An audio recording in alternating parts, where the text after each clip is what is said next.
Hi, my name is Nathan, and today we're going to do a comic book review of Animal Castle, issue number 1, brought to you by RatedComics. Let's get to it.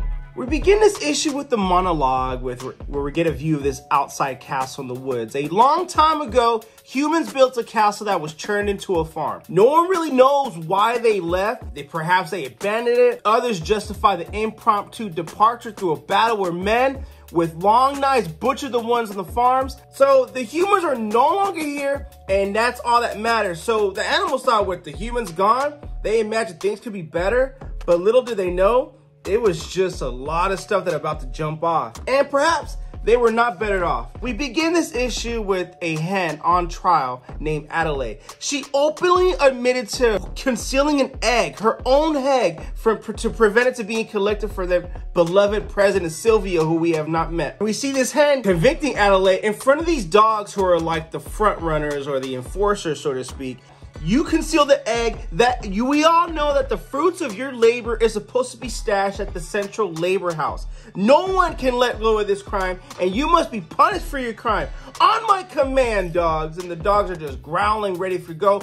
Bite! And they just demolish this hen Adelaide, and that is just when things are about to go south. Daisy reminds Miss B, the cat, remember this day. It is not the day that Adelaide died. It is the last day that we did nothing. Some time has come by. We see Miss B hauling stone because her husband passed away, so now she has to take his place to haul stone, and this stone is too heavy for her to move by herself. But she has to push through with it because this stone is meant to be built a tower for Silvio's concubine, and they have to do it by a certain amount of time. And you can just tell it's a savage world. Miss B is just a good-hearted cat. The dogs are just enforcers or mean. And we get a little taste of that when she's dragging the stone around. And this geese goes up to Miss B and is like, hey, you know what? Number one is furious. He promised Silvio that we would lay the stones today, and you gotta get a move on it, girl. Oh, I'm so tired. Well, if you don't get a move on it, Silvio's gonna be really upset. Well, then that means he'll finish this tower for us, right? And then when she just collapsed out of being fatigued and tired, a dog comes up to her like, oh no, tired, are we? Well, if you want to rest, I will put you away for a very long time. And Miss B's like, oh, I'm sorry, I'm just a cat. We need your sleep. I don't want to hear it. Get up there and go put that stone in that tower. So when she gets to the tower, Miss B tells Ducko, like that's the duck's name, that, hey, it will not fit. It's got to be recut. No, Ducko's like, I've been a mason for years, and I guarantee you that it fits. Miss B offers, and we take it back for them to recut it.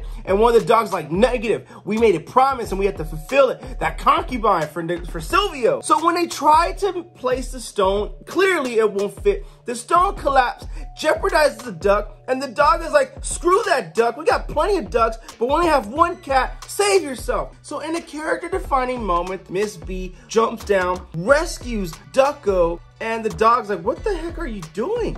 And the dog is not even gracious or appreciative that the fact that Miss B saved Ducko. Like, you have to fix this, and this is gonna come out of your pay. This is all your fault. And even when the Ducko tries to defend Miss B, like, hey, you know what? What kind of nerve do you got? Miss B's like, actually, I got nothing more to say. I'm just gonna go home. There's enough damage, so she doesn't get paid. And the way they get paid is through these buttons. And these buttons is what they use to get rations, food, which is at the distribution. So when Miss B gets home, when she sees Daisy putting her kids to sleep from in the beginning of this issue, the kids are tired. They're happy to see their mom. She's obviously a disciplinary with them. They're hungry. They want to go to bed. Do we have enough rations today? And Daisy has to keep a strong, positive attitude in front of her kids. But when her kids go to go get food, she tells Daisy, you know what? I don't think I have enough buttons today because of my mistake, so I'm sorry. I don't think I may not be able to pay tonight. Daisy was like, well, you know what? This plump old goose did some dieting and it did me good. So I have some buttons stashed up, and you know what? I got you covered. I don't know how to thank you for that. Daisy's like, you know what? You can thank me by keeping your head up. It'll be all right. So at the place to where they get their rations, this hen from before in the beginning of the issue is like, fair citizens, we do not live in decent opulence.